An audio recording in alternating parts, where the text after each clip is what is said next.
Bienvenue dans cette formation Time Tracker. Dans cette vidéo, nous allons explorer la section Projet, Tâches. Le but de cette section est de voir et de gérer vos tâches.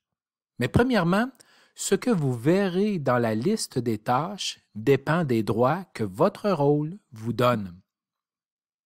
Par exemple, si vous avez le rôle d'administrateur, vous verrez l'ensemble des tâches, peu importe si vous êtes assigné ou non à celle-ci. Tandis que si vous n'êtes pas administrateur et que vous avez les droits de voir cette section, alors vous verrez seulement les tâches pour lesquelles vous êtes assigné. La liste affichée dépend des conditions appliquées ici, à gauche. Et ces conditions seront sauvegardées si vous allez dans une autre section. Ce qui fait que lorsque vous reviendrez ici, les mêmes conditions s'appliqueront. C'est une façon pratique de sauver du temps. Passons en revue les conditions possibles. Il y a la liste des projets. Si vous êtes administrateur, vous verrez tous les projets. Sinon, vous verrez seulement les projets pour lesquels vous êtes assigné. Donc, vous pouvez décider de voir toutes les tâches pour tous les projets ou de choisir un projet et de voir ses tâches. Il y a la liste des catégories de tâches. Vous pouvez définir des catégories et ensuite les associer à vos tâches. En allant dans la section Configuration, Catégories et Liste, vous pourrez créer de nouvelles catégories. Donc, il suffit de choisir une catégorie pour qu'immédiatement la liste change et vous affiche les tâches qui sont associées à la catégorie choisie. Et finalement, il y a la liste des statuts possibles d'une tâche. Une tâche peut être active, en attente ou complétée. Par défaut, vous voyez tous les statuts, mais en choisissant un statut de la liste, nous afficherons seulement les tâches ayant ce statut. Il est possible également de jumeler les conditions. Par exemple, choisir une catégorie et un statut, et automatiquement, la liste se rafraîchira pour tenir compte de vos choix. Vous pouvez également inscrire un mot-clé pour faire une recherche. Par exemple, chercher sur la base du titre ou d'une description ou de toute autre information associée à la tâche. Par exemple, ici, nous pourrions chercher basé sur le titre. Et il n'est pas nécessaire d'avoir le titre exact, un mot peut suffire. À noter que nous attendons que vous ayez terminé d'entrer des lettres avant de démarrer la recherche. Vous pouvez réinitialiser les critères de recherche en cliquant sur le bouton « Réinitialiser ». Tous les critères reviendront à leur valeur par défaut. Il est parfois utile de pouvoir assigner un ou plusieurs employés à plus d'une tâche à la fois. Donc, au lieu d'aller dans chaque tâche individuellement et d'assigner les employés, vous pouvez le faire en sélectionnant les tâches pour lesquelles vous voulez faire l'assignation. Par exemple, choisissons celle-ci. Et ensuite, cliquez sur le bouton « Attribution ». Dans la fenêtre qui apparaît, vous pourrez choisir le ou les employés. Vous pourrez utiliser la liste des départements pour restreindre la liste des employés et aussi utiliser un mot-clé, par exemple le nom d'un employé. Pour sélectionner les employés, cochez la case à gauche.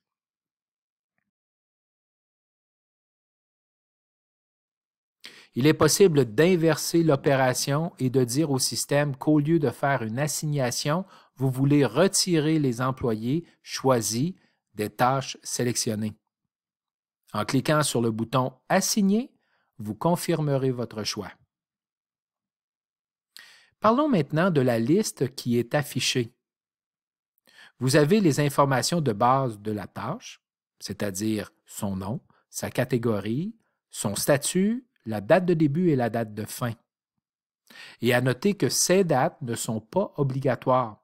C'est la raison pour laquelle vous voyez ici trois tirets, ce qui indique que cette tâche n'a pas de date de fin. Et celle-ci n'a pas de date de début ni de fin.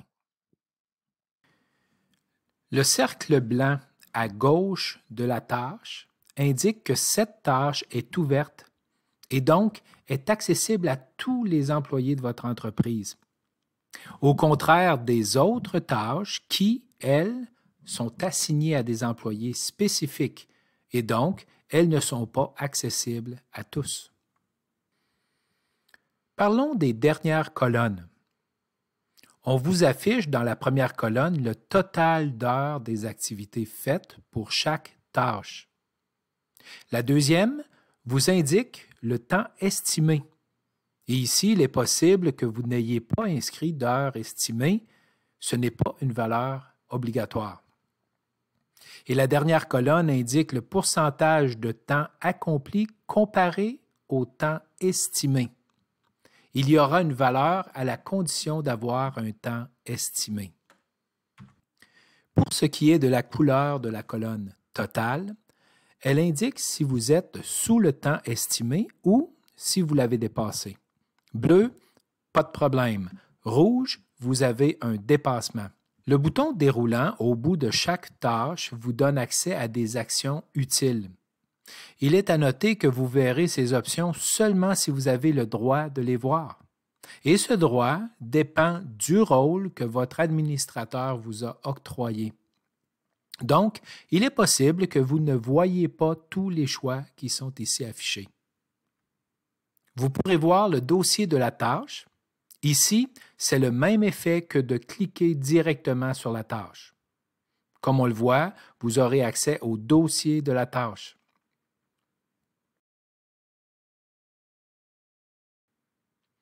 Ensuite, vous pourrez détruire la tâche après avoir bien sûr confirmé la destruction.